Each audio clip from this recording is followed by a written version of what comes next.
If you have ever followed a UGC coach on social media and wanted a little bit of a look behind the curtain, or maybe you're just wondering if they have their crap together, then this is your episode. For the first time on UGC 101, I am doing a solo episode to kind of give you guys a look at my background, kind of a more personalized look at my life, how I got into UGC, and also answer a bunch of questions that were asked of me on social media when I threw it out there. So we're doing the first solo episode. If you're new here, my name is Nate Flake. This is the UGC 101 podcast. Welcome in, and we're going to just dive right into it. So by far, the biggest question that I get is how did I get into UGC? So I'm going to take you back a little bit. I've mentioned some of these things on previous episodes, but I wanted to kind of just give you guys a clean slate and kind of give you some of my background. So if you know me, I live in Utah, was born here, grew up most of my life here in Utah. Moved around to Arizona. My wife's from Arizona, lived in Moscow, Russia for a while. And then most recently, in the last 10 years, I worked in tech, from a smaller company, about 200 employees, all the way to a massive company named Intuit, the QuickBooks, TurboTax. If you guys have ever used any of those products, that is Intuit, which is considered big tech, right? Massive, massive company. So kind of want to tell you how I got into UGC in the first place. So let's rewind back to when I guess let's go back to when I was getting into tech. So I was like, came out of college, lived in Russia for a while, worked for the US Embassy, worked on kind of like the intelligence side, security side of the embassy. And after about 3 years of living in Moscow, we moved over there when my daughter was really young. And then we had our second daughter while living there. We didn't have our daughter in Russia. My wife came back to Arizona to have my second daughter. But after living there for about 3 years when my kids were very, very young, I decided government wasn't for me for a bunch of different reasons, which I won't get into on this podcast. But I decided to basically completely pivot careers. And so I went into tech. And so I was working for an inventory management software, started back in 2014. 2014. So this is over 11 years ago. Just like starting in just as a trainer, as a software trainer. So I would travel out to these companies and basically help them and train them on how to implement our software. So I was neck deep in the software world. Eventually moved into partnerships, kind of worked my way up that corporate ladder to VP. Thought I was really, really cool for a long time. And then our company got bought out by a PE firm. And what always happens when a PE firm buys out your company, private equity firm, for those of you that aren't in the tech scene, basically a group of a bunch of investors get together and create a big private equity pool, and they start buying these smaller companies up. And what most of the time happens, very rarely does it ever work out to where it's like they keep the company culture and everything's great and they just invest a ton of money and then the company gets better and everybody loves it. No, they come and cut salaries, they fire people, they try to just nickel and dime everybody and get that company as skinny as possible and as efficient as possible to then try to resell the company later on. So I stayed on that train for a little bit. And then after work-life balance went down the drain completely, I moved over to Intuit, and I worked with QuickBooks like they were one of my partners when I worked at this other company. And so it was cool. I already knew everybody, worked at Intuit over 3 years. When I just quit in July of this year. So about 5 months ago. And I worked there just over 3 years in June. When I put in my notice. So I did the same thing there. I did partner strategy. Between going to Intuit and leaving that first company, I went and did an MBA down at Thunderbird, which is an international business school in Arizona. You guys, when I tell you I was climbing the corporate ladder, I was all in. I was all about optimization and circling back and all that crap, right? Not that I was like a robot. I was just all about I'm trying to further my career. I want to make as much money as possible for my family to, make kind of a stability like everybody wants, right? Everybody wants stability. Everybody wants work-life balance. Everybody wants a career that they feel accomplished in. And so, yeah, I was chasing all those things. And I actually really, really loved and still love a lot of the people I worked with at Intuit. Great team. And in fact, if my team there wasn't so awesome, I probably would have left to start UGC full-time a lot sooner. So fast forward, I'm working into it for about a year and a half. And these big tech companies, nobody wants to say it, but especially when you're working remote, it's, you know, and you're in a company of 18, 19,000 employees, you're not like very impactful. Like as an individual, you can only do so much to like have this feeling of like accomplishment or feeling like you're doing any good in the world at all, right? Like I was doing partner strategy. I wasn't like saving lives. It's very, very easy. Again, no one's I would never say this working corporate because, you know, you're scared of getting fired.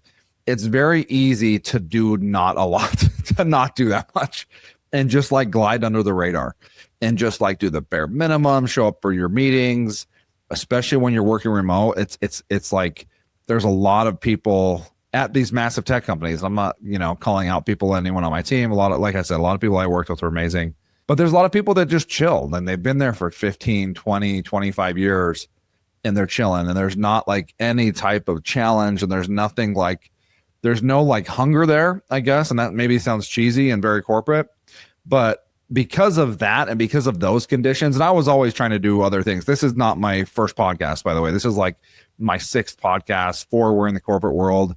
This is my 2nd personal podcast that I've started. The first one I started during COVID and it kind of went, 20, 25 episodes about parenting and then stopped when I got too busy with corporate life. But like, that was one thing I did. I was like always volunteering for new projects to then feel like I was like doing something to feel fulfilled. Call it whatever you want to call it. So that I want to just kind of paint the picture for you there of what that situation was like and what that environment was like. And the reason I want to talk about that is because I think that the more and more people I talk to, I've been lucky enough to have over 3,500 people purchase my Fiverr course, right? My UGC course. And the majority of those people come from corporate. The majority of those people that I talk to on TikTok Live every day are working a 9 to 5, right? And I think that that's very relatable as like, okay, I'm not saying I hate my job, but I definitely don't love going to my job. I definitely don't love it. It's not like something I look forward to.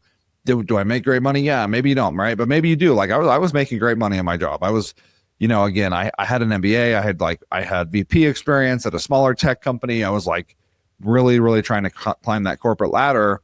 But it comes a point in your career, and maybe some people hit this point earlier than others. And I wish I would have hit it earlier for sure. But there comes a point in your career, you're like, okay, I'm about to push 40. Maybe you're pushing 50. Maybe you're pushing like, closer to 60 in retirement. But like, do I really want to do this the next 25 years? Do I really just like want to circle back and like put a pin in it and like, let's just like get our horses in a row or let's circle the wagons or whatever, get our ducks in a row, all the corporate crap you hear, and like just sit around and wait, like see another layoff because of like, stockholder expectations and all this stuff, like all the stuff that's so out of your control. And also like in the grand scheme of things, so not important, And so I almost like had this, like, I mean, maybe it's like too early for the midlife crisis, but I'm 38 and I was like, what in the hell am I doing with my life? Like, I'm just like, this is not like, yeah, cool. I like my team, but I also liked my team before. And I'm sure any other company I went to, I'd like my team. There's no shade against anyone I worked with, but it's just like this environment, we're all just like trauma bonded by like the layoffs and like the constant changing of, leadership, and the leadership comes in and decides we're going to do this instead. And maybe I'm triggering people on this podcast. So if this is like, maybe if you're listening to this, you're like, holy crap, this is exactly what my company is, right? Like whoever comes in as your leader decides like, oh, we're going to focus on this. This is going to be our priority for the next 6 months. And then it's an epic fail. And then they fire everybody that was involved because of one person's opinion, and it just got to the point where I'm like, what am I doing? So coincidentally, that happened. Like that time of my career, I guess, was happening where I was like really started to just question life. Like, what are we doing here, guys? That happened at the same time of my good friend Tammy. And I always got to give her flowers whenever someone asks me, how did I get into UGC? Content.Tammy, you guys go check her out. She's actually the very first episode in this podcast, episode number 1, Maiden Voyage. She did the first episode of me. She was posting like on her socials about how to do B-roll and her recent UGC projects. And again, I live in Utah. We're like MLM capital of the world. I for sure thought she was talking about an MLM. I thought that every single time she was posting about a face product or whatever the product was, I was like, oh, this must be just another product that the company came out with, and she must be trying to sell this stuff, right? And then like I slowly started to kind of pay attention more and like watch her videos, and she was like basically trying to get people basically do what I do now, is like trying to tell people like, guys, you're sleeping on this thing called user generated content. This is wild. And she's my same age. She's like, they're looking for 30 plus people, 35 plus, 40 plus. And this is like, anybody can do this. You don't have to be an actor. You don't have to be an actress. This is just like regular people. Right. And I don't know what it was to this day. I don't know what it was, but for whatever reason, she posted about getting a free bed. And she's like, I got a free bed. And I can't remember, it was like $6,000 or $7,000. She's like, all the stuff they gave me was so expensive, blah, blah, blah. I'm doing this bed, super stoked about it, just literally talking about it on our stories. And for whatever reason, the bed, like I didn't need a bed. Our bed was fine. The bed was like, oh, this is it. Like, I need to get the UGC. This thing's cool. So I saw that she got a bed, and I'm like, okay, even if I just got free cool stuff like a bed, then I'm not, in my head, it was just, I think it was the dollar amount that was so shocking to me that A, she didn't have to post the video to her own socials. I would never see that video. And B, that she was making, getting paid on top of getting this free product too. I'm like, okay, that's really cool. Even if I didn't get paid, that'd be really cool to get a free bed. I would love that. So then I messaged her. I'm like, all right, I know you've talked about this a million times. Like, give me the rundown what this UGC thing was. I'm like, can you help me? And it's like everybody that emails me or messages me, people I know in real life, and they're like, hey, can you help me start UGC and get into it and mentor me forever? And it's like, she was like, hey, super happy to help, but I actually have a guide that's like going to be way more efficient if you just buy that, So I bought her guide, and I just kind of pounded through the guide and as quickly as possible. And then I joined Fiverr. So that's like what started me into UGC. And I asked a bunch of questions on my socials of what people wanted me to answer. One of the questions is why Fiverr. I'll get into that later. But I want to kind of talk about like what happened next. So I started my Fiverr account, and I even did what I tell most people not to do, because I didn't pay attention in the guide as much. And she even mentioned this, and I went back after to be like, oh shoot, I should have looked at this closer. But I was sitting in this very chair, different background. I had like if you're OG listeners of the podcast and you saw early clips, I had like city maps of where I've been behind me, white ball. So it wasn't this like kind of a more moody background I have now, but me sitting in this very chair. No, actually not this chair, because I got this chair once I started UGC through TikTok Shop. So no, that's a lie. It was just through like a regular office chair that I had from my previous company, a black one. Sitting in this chair, phone propped up, and I did the intro that I tell everybody else not to do on Fiverr. Hey, my name's Nate. I make UGC videos.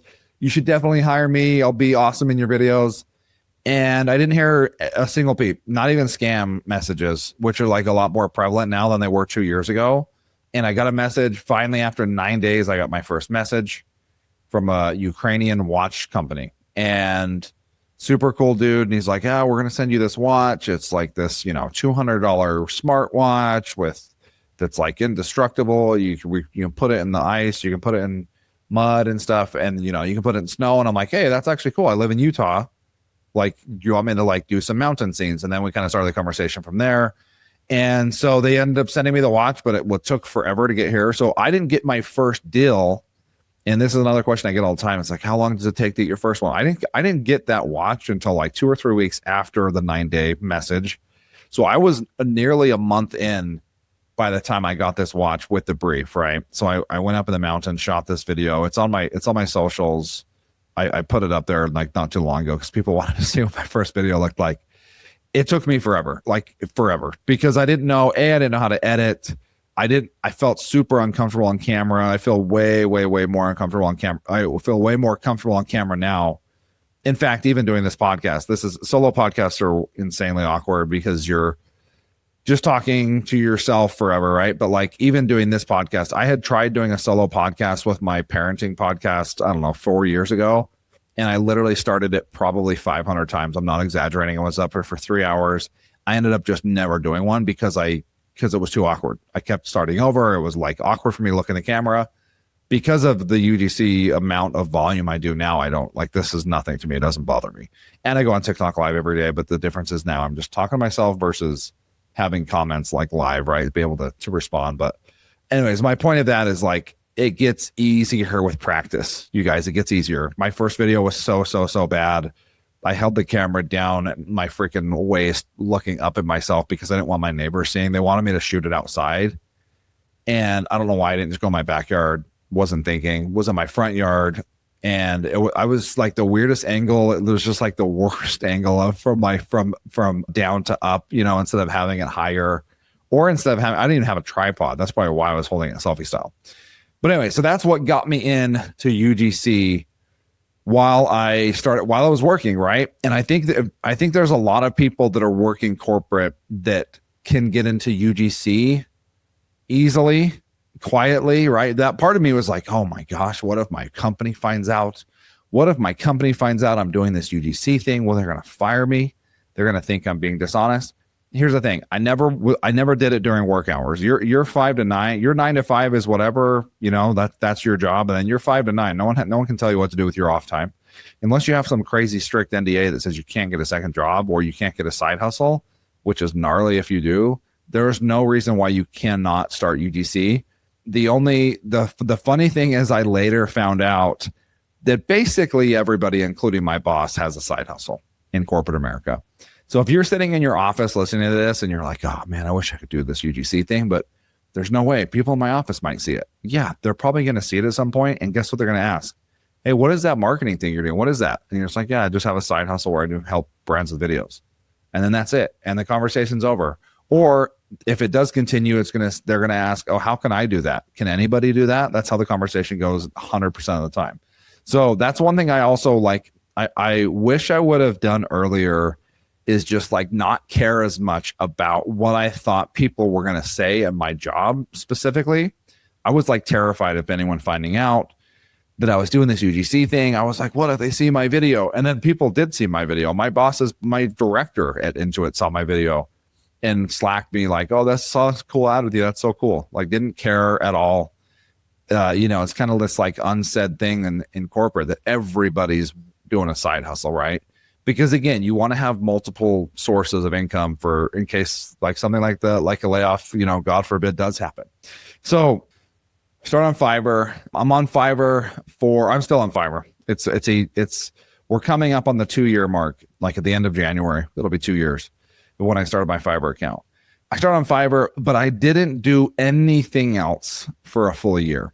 Not because I didn't want to, but mostly because I didn't know you could. I thought it was just like Fiverr and oh, cool, there's another app called Incense. I've never heard of that. Oh, what about this Influy app? So I was like dabbling a little bit in some of these other apps, but mostly like Fiverr was my jam. And now I'm going to answer the question somebody asked on my Instagram when I put out this episode. They said, why did I start on Fiverr? A, because Tammy told me to. That's probably number one. And then B, I didn't have, well, 2 reasons. So B, A, and BB, right? We're going to dash this out. One of the reasons was I didn't have time because my job was pretty busy. Like I make it sound like I was chilling. Like, yeah, there's some times where I didn't need to do that much, but I was like we were in the middle of a bunch of like big projects at work and stuff. So I didn't have time to create like a portfolio, and I didn't have time to pitch brands. Even if I did have time to make a portfolio, I had 0 time to pitch brands. And I know what you're thinking. Why don't you use automation? Hire a VA. Use on Bento, right? All the things. Like, I didn't know about any of this stuff, guys. And I didn't want to spend money on a VA when I hadn't made a single dollar yet from UGC. Like, when people start getting VAs and they're not doing like, you know, $2,000, $3,000, $4,000 a month, my scarcity mindset says that's wasteful. We'll argue about that another time. I was like, no, I can do this on my own. And then the other thing is because I didn't have time to pitch, that was like one side of it. I didn't know what a good UGC video even was. So I didn't have, there was resources out there. I found out later, but I didn't know. I was like dipping my toes in the UGC waters. I wasn't like following any coaches besides Tammy, and I knew her. That was my personal Instagram account, following her. I didn't have any other courses yet. I didn't really follow anybody on TikTok. I hadn't started any UGC socials. Like, I was like Fiverr incognito mode on everything else. And so that's kind of why I started on Fiverr, because I loved how brands could just reach out to me. And the only thing I needed to do was just have the app on my phone, right? I had the app on my phone. be responsive. And it's like, well, how it's so hard to do that. No, dude, you're basically texting the brand back. You get a notification on your app, you get on your phone, you're on your phone all the time anyways, and then you message them back. It's not like some hard thing to message somebody back on Fiverr, right? So that's why I started on Fiverr. And honestly, Fiverr has been killer for me. I've been loving it. I just crossed $140,000 this weekend, actually, on Fiverr alone, just on Fiverr, guys. And it's pretty wild. And I still do probably like closer to 50% of my UGC revenue now through Fiverr, but it's a big chunk. Like it's a big chunk. And so I'm huge team Fiverr. I don't think I'll ever get off Fiverr, because why? I'm charging a bunch on Fiverr. I understand they take 20%. I don't care, because it's a lead acquisition cost for me. That in my head, it's a lead acquisition. So I was doing that, just Fiverr, for a long time. Fiverr started getting really busy, and I started raising my rates, right? I started my Fiverr rates at $60, $70, $80. So that's $60 for 15-second video, $70 for a 30-second video, $80 for a 60-second video. So that first watch brand I did, $80. And I thought it was like killer. I'm like, dude, someone's paying me $80 for something I've never done in my life. That's insane. All right, let's do it. Right. And it was like on the job training. It's like they're paying me even though even though I've never done this. So I'm like learning, I'm getting paid to learn at the same time. And luckily for me, they loved my video and they gave me 5-star review and all that fun stuff. And so once I started getting like crazy busy on Fiverr, right? We're like 6, 7, 8 months in. And then I started crossing that, like, 6, 7, like by month 3, I had already crossed $5,000 a month just on Fiverr. Like, it was insane. And I think it's like, I'm not ignorant to the fact that I'm a male and I am over 30, and that's like a pretty big market. So that was like a great thing, but it started getting so busy. And then that's when I really started like looking into like about the 7, 8 month mark. That's when I started getting on socials and like just looking at UGC like more seriously, right? Came across Megan Collier, a huge fan of Megan, great friends with Megan. I love her. Joined her community that's like all about pitching and outbounds. Okay. That's when I decided to make a portfolio. I had already done almost 150 projects without a portfolio, like only on Fiverr. Because again, Fiverr's like your living portfolio. I eventually changed out my stupid intro video, and I used one of the ones I got paid for. It was like a joint supplement. Why does that sound so weird? Not to be confused with joint brand, like a bunch of pickleball B-roll and stuff. And that was my UGC gig video on Fiverr for a long time. And so I had all these literally hundreds and hundreds of videos, 150 clients, and a bunch of them were repeats. A bunch of them were 3-4 projects. So I had like done hundreds of videos. And I remember getting into Megan Collier's lives on TikTok, and I just see her talking about exactly how to do this before I even joined her community. And I'd get on there and be like, well, so do you think I should make a portfolio? And she'd be like, yes, Nate, you definitely should make a portfolio. You need to start pitching brands. And at the time, I'm like, I don't have time to pitch, but maybe I should make this portfolio anyways. But what I didn't realize was the portfolio wasn't just for pitching, like email pitching and like DMing brands. It was for X, it was for Reddit, and it was also for when brands would eventually reach out to me, which I didn't know at the time because, guys, I was still on my like personal socials. I was still like, I didn't have a UGC TikTok. I didn't have a UGC Instagram. So fast forward, I bought her course. I make my portfolio. So we're like almost at about a year mark. So almost like literally a year ago in January of last year. And that's when I started getting on other platforms. So I'm like, all right, I need to start doing these other platforms. I'm going to create socials, and I'm a year in. So like, please do not make my mistakes and wait for that long. One of the questions somebody else asked me was, looking back at your content from a year or two ago, what's the one thing you used to do that you would never do now? One of those things was like, I wish I would have got on platform, or I wish I would have got UGC socials way earlier. And everyone's like, well, I already have a TikTok that has 42,000 followers from my dog or something. Like, that's fine. You can have that other TikTok, but start a TikTok, start an Instagram, start a Twitter, start a Reddit account that is specific to UGC, because you're doing that not to get followers. Your followers do not matter. Your followers do not matter. Let me say it again. Your followers do not matter. This is UGC, guys. You're not posting this stuff to your own account anyways.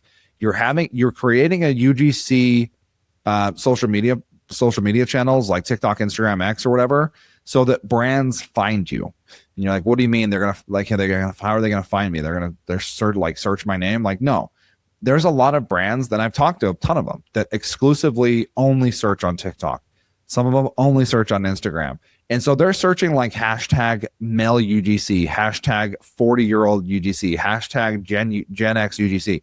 And their algorithms are just like your UGC algorithms, where they're only getting served up UGC creators. And these people have specific looks in mind. It's not a coincidence that when you get an inbound on Instagram or TikTok, if you've already had one, that they're like looking for someone that looks exactly like you, because they've been searching for someone that looks like you, and then they found you, and then they found your Instagram, and then they message you through your email on your Instagram, right?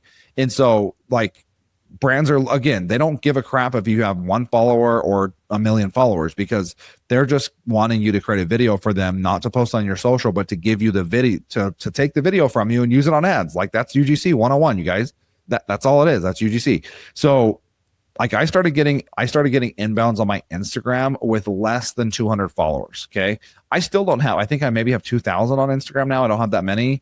My TikTok is a little bit more, but just because I go live so much, and I think people just follow me from my lives. I'm not like some influencer guy. I don't know like what the crap I'm doing half the time. I'm not great at personal branding.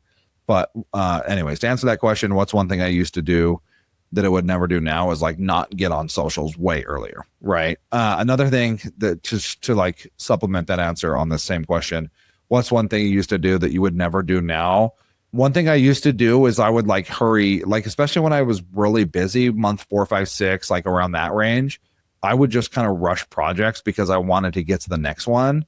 And I wouldn't, like when I very first started, I would always give extra. I'd give extra hooks. I'd give extra CTAs.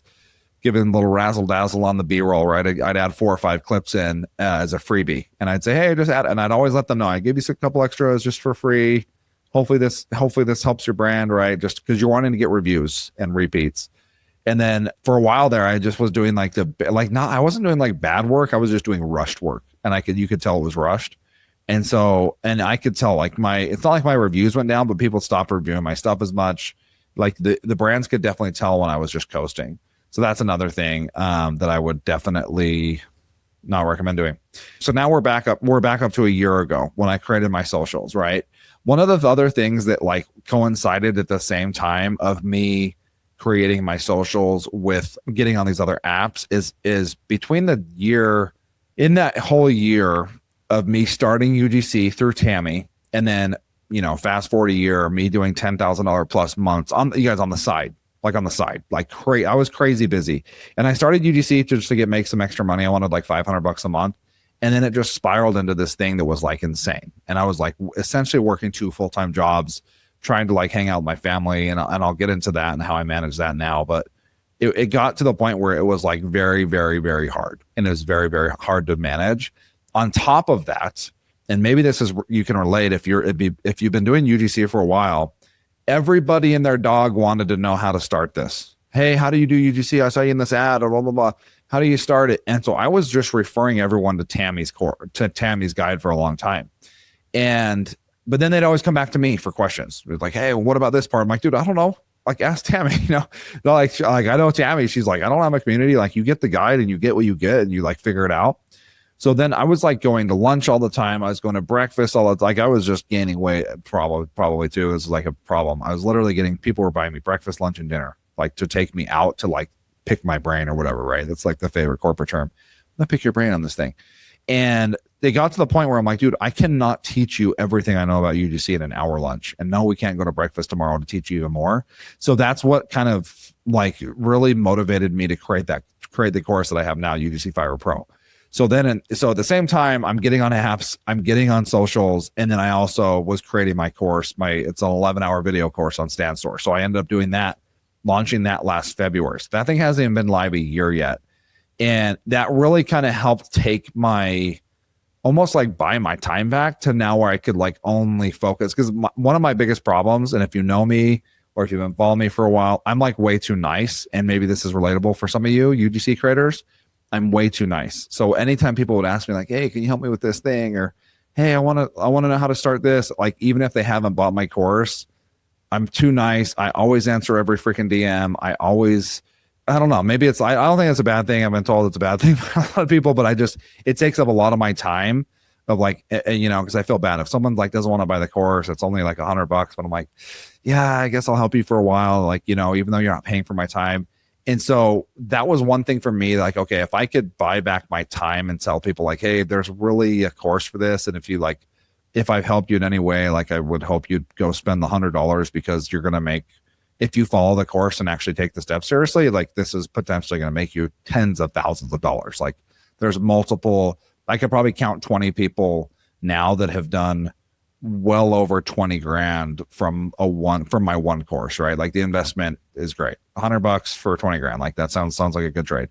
And so I always have to remind myself like, okay, you created this really cool course. You created this cool community. Like people are going to, it's not like you're inconveniencing them to like tell them to support you by buying this course that's going to literally change your life. So I had to kind of like learn that. And so I think that was one thing about me that I had to learn very quickly is like, I need to be not be nice. Cause I feel like I'm always trying to, maybe I'm too nice, but I'm always trying to like help people. And I don't want that to ever change, but just to be a little bit bolder with people like, hey, like I would love to help you. And I don't have a ton of time, but if you want to just like buy, that's why I discount the course all the time. Cause I'm like, if I give it to you for free, I would, but I really like put a lot of time into it. And it's the community that takes maintaining. So if you could like, please buy it for a little bit, like it's tough for me to do that. But anyways, we're going to go past that. So I created that course. Then I got on socials, and that's when I really started ramping like crazy. So February of last year is when I bought my time back with my course. Okay. But because I didn't have to like coach people one-on-one for free anymore, I was able to like really focus on my personal brand. I hate that term so much. My socials, my TikTok, Instagram, X, posting on there.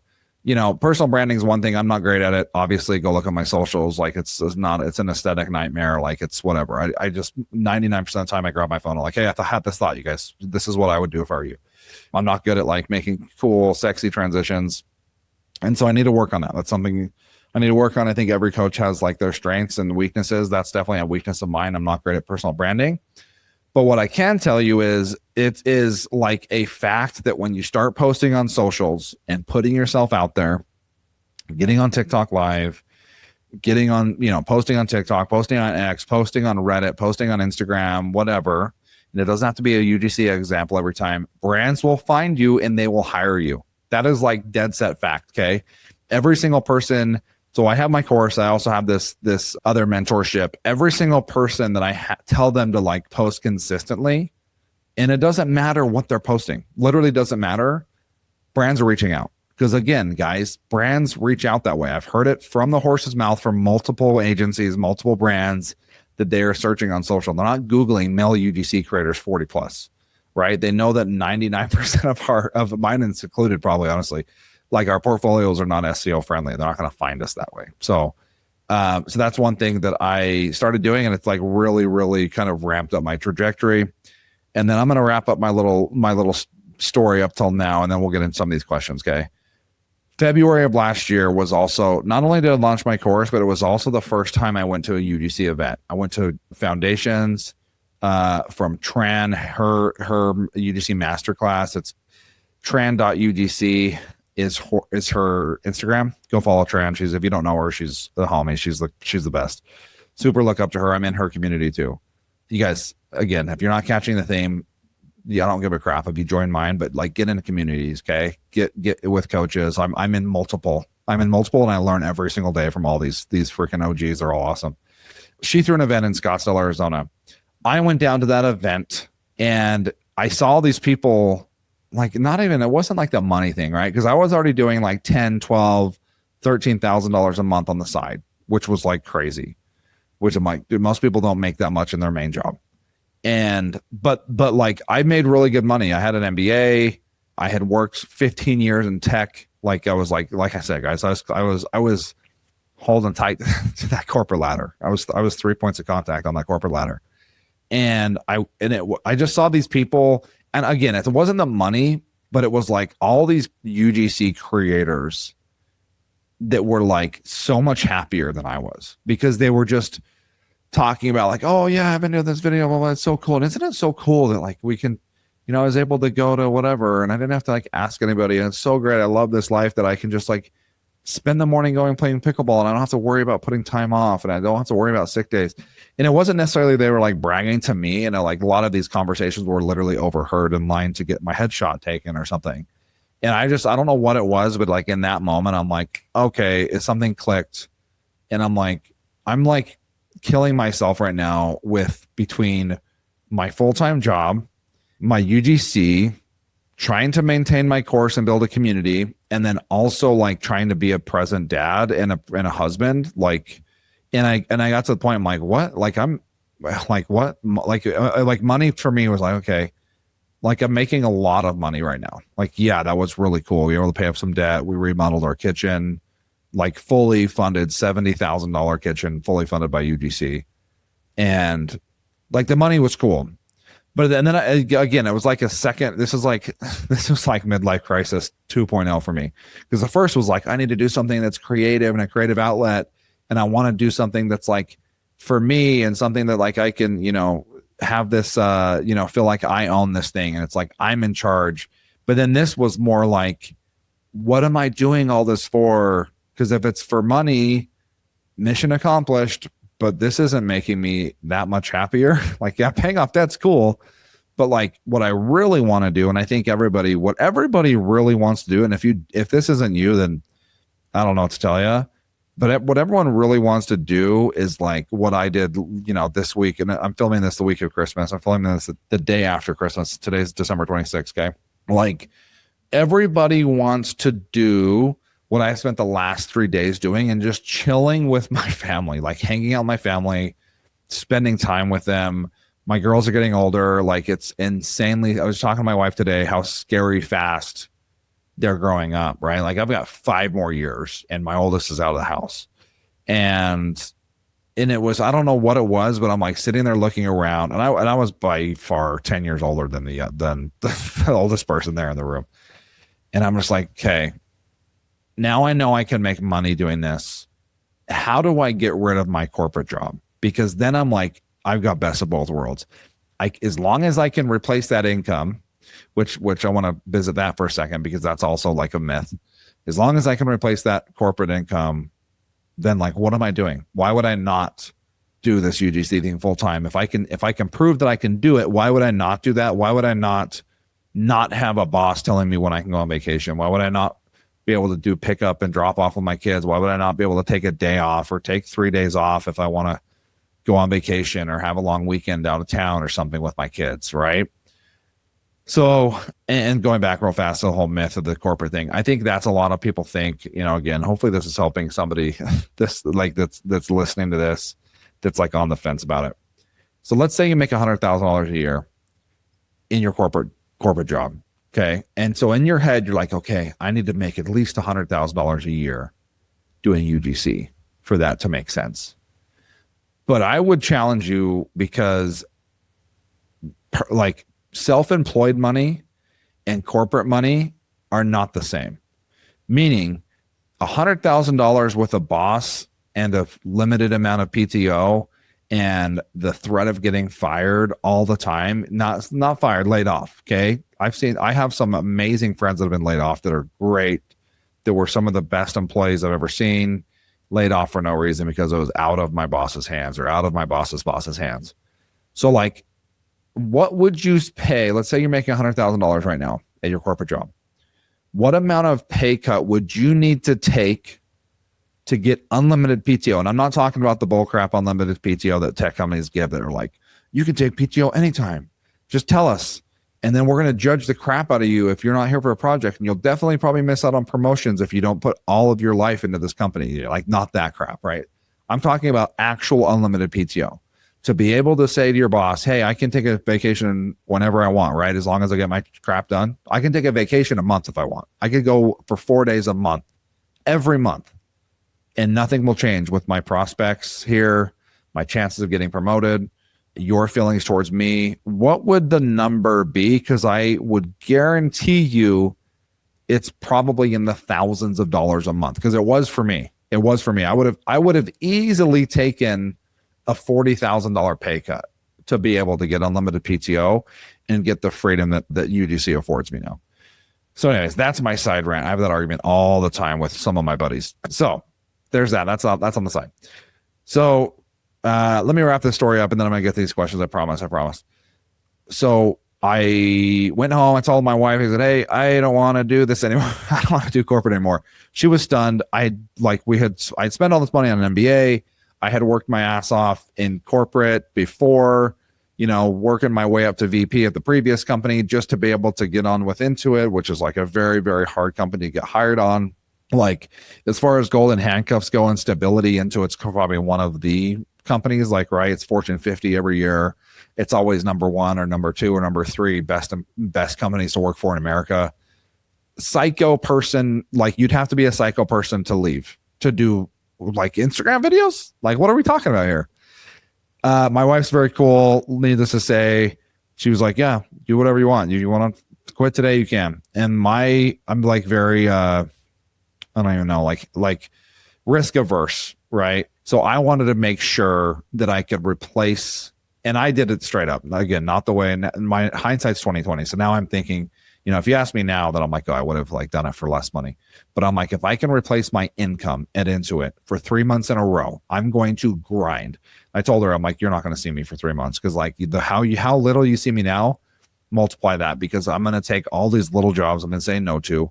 I'm going to raise my rates. I'm going to get on socials. I'm going to get on all the platforms. I'm going to make the most baller portfolio you've ever seen. I'm going to upgrade my portfolio, blah, blah, blah. I'm going to start pitching all this stuff.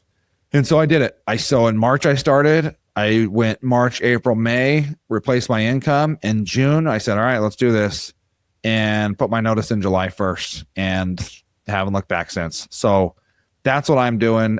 UGC has been amazing for me. That's kind of my story. Now I'm going to get in some of the questions. Okay. And if you guys have questions, if you've listened to this and you have follow-up questions to anything I've said, like I just said, and I'm not saying message me, I'm so nice, I'm too nice, I'm going to respond to you even though I don't want to. This is a genuine invitation. If you guys have any follow-up questions about any of that, if you're in corporate and you're like, well, Nate, how did you navigate this? What are you doing this? What about insurance? What about blah, blah, blah? Message me. I'll be happy to chat with you. I will promise you I'll answer whatever question you message me. But we're going to get into some of these questions because I've been just told the longest story ever. So here are some of the questions I got from Instagram and TikTok when I threw out that I was going to be doing this on the solo episode. So here we go. I'm going to we'll just take them. There's about 8 of them. We'll go through each of them. All right. Number 1, have you ever turned down a high paying brand deal because it didn't fit your personal brand? How did you decide to say no? How did you decide who to say no to? Sorry. Yes, I have. I definitely have. I don't do gambling. I don't do crypto because I got burned so bad doing a crypto, so bad doing a crypto deal once. I have the story on my TikTok, but long story short, brand hired me on Fiverr to do a spokesperson video. They then listed me on their website as the head of marketing. They did an ICO. If you don't know what an ICO is, it's when a crypto brand comes out with an altcoin, like Ethernet, right? So you have Bitcoin, Ether, you have all these Ripple, all these other coins. So when a coin comes out, a lot of times they do an initial coin offering where they let people buy in to the value of the coin. And then when the coin comes out, it's like going public on stock, right? Everyone gets paid, whatever. The value goes up. Everyone makes a bunch of money. They're very, very, very risky because a lot of people do what's called pulling the rug, where they raise a bunch of money and then the sale goes public and then the company disappears off the face of the earth. This company did that. They listed me and another developer they found on Upwork on their website as their executives. And I had crypto news emailing me saying, you guys scammed it. I had literally death threats. The worst thing ever. Luckily, Fiverr, I had all my Fiverr messages. I sent them all the screenshots and they exonerated me essentially in the messages. But I will never work for crypto again. Don't care how legit you think it is or whatever. And then maybe I'm ignorant, but I'll never do that again. Gambling and then adult. Well, depending on what the adult product is, I'll be straight up. I've done more ED freaking ads than I can count. But if it's like I just got asked to do an OnlyFans management software where they basically find girls to do OnlyFans accounts and they take a percentage and they convince the girls to start OnlyFans accounts. And I'm the hardest pass ever on that. No chance. So yeah, I've turned down a lot of deals like that. I don't know. You can decide to say no to whoever you want. I always just think And it's not even like the gauge of like, what I want my family seeing this, because my family have seen embarrassing ones of me. I don't really care about that. But it's like, I don't want to do things that are going to hurt people financially, emotionally, physically, any of that, which is why gambling, crypto, financial advice, anything like that, I try to steer clear from, unless it's like a platform that's like a legit finance platform or something like that, or like QuickBooks or Zero or any of those. That's different, right? Or politics and religion, I usually try to steer clear from because they're very polarizing. I recently did like a prayer song that was like pretty non-denominational, like Christian, and I'm like pretty agnostic, and I'm like, yeah, I'll do this as long as there's not any like, religious claims in it. And it was pretty like, it was just like a country song, so it was fine. So yeah, hopefully that helps answer your question. All right, how do you stay on top of projects completed, partially completed, and keep it organized? I have it all on my phone, and this is gonna like sound insane. I use Creator Desk. I haven't implemented it the way it needs to be. If you're watching the video podcast, check this out. If you're not, I'm just showing my home screen on my phone. I'm an Android boy. If you don't know me, I'm an Android guy. So I have my Google Keep right in the center of my phone. If you're watching the video, it's right here. And so that's pinned. All of my projects are just literally front and center. If I want to look at something all the time, right? I want it to be the sticky note that as soon as I swipe on my home screen, it's just shooting at my face, because I want to be reminded all day and just overly stressed all the time. But I keep a list there of completed. And then I have waiting for rating, which is, that's not even a Fiverr thing, just like waiting to hear back. And then I keep track of being paid there. Again, I've given Creator Desk a shout out a million times on this podcast. They're going to be at UGC Creator Connect. If you're not an organized person, or even if you are an organized person and you're looking for a systematic way to organize and keep track of your projects, Creator Desk is the number one. How do I manage? This is a great question. How do I manage being a dad and working UGC? So like, yeah, sometimes I'm not great at it. I'm not gonna lie. Like, just because I quit my corporate job doesn't mean like, oh yeah, like I'm like slow motion playing with my kids every single day, swinging them on the swing out front. Like, it's not like that, right? I get to see them way, way more, but there's also times where I don't see them that much because I like have a crazy deadlines, right? December 23rd, I put a video up the day before Christmas Eve. I had to do 7 videos that day because I wanted to have Christmas break off, like where I'm going on a vacation tomorrow for a week. So I grinded for the week before, right? We're talking about like, hey, how much would you give to get free PTO? Like, unlimited PTO doesn't mean free PTO. It means you just have to, it's like high school for me. Like, I used to skip class all the time, but I never skipped a class I couldn't afford to skip. Okay. Like, I always was there for the thing. I still graduated high honors, baby. But I don't think I went to a full day of high school my entire high school career. You just have to know when you need to work hard and when you can chill. Right. So same thing with being a dad. Like, it's tough. The balance is tough because you're going to want to work all the time. Right. And then there's some times where my kids want to hang out and I'm like, I literally can't right now. Like, I can in an hour. Right. One of the things I do that's kind of, and this maybe goes back a little bit to like, how do I manage my time? This is like a weird thing for me. I've always done it since I was a little kid, ever since I would like, I don't know, like it goes back to when I was in junior high and we had like they have this thing called the fun run. That's a 1.5 mile run. And I freaking hate running. And I remember just like looking, like we'd have to run like 4 laps around the entire school, like the entire school perimeter. And I hated running. But when I thought like, holy crap, I have to run 4 times, it seems so hard. But then when I'd look up and be like, okay, that pole right there, I just have to make it to that pole, right? And then I get to that pole, and then I'd look to the next thing. I'm like, oh yeah, I just have to make it to that tree right there, just for like breathing all heavy. So that's how I kind of do the same thing now. Like, weirdly enough, like if it's like 9 a.m., like today, for example, I had to record 2 videos, got home from my workout at 8:30, and I said, okay, by 10 o'clock, and there wasn't like written down. This isn't like someone telling me. This is just me in my weird head was like, by 10 o'clock, I have to have both the scripts done and all the B-roll done. Go. And I like made it a competition in my head.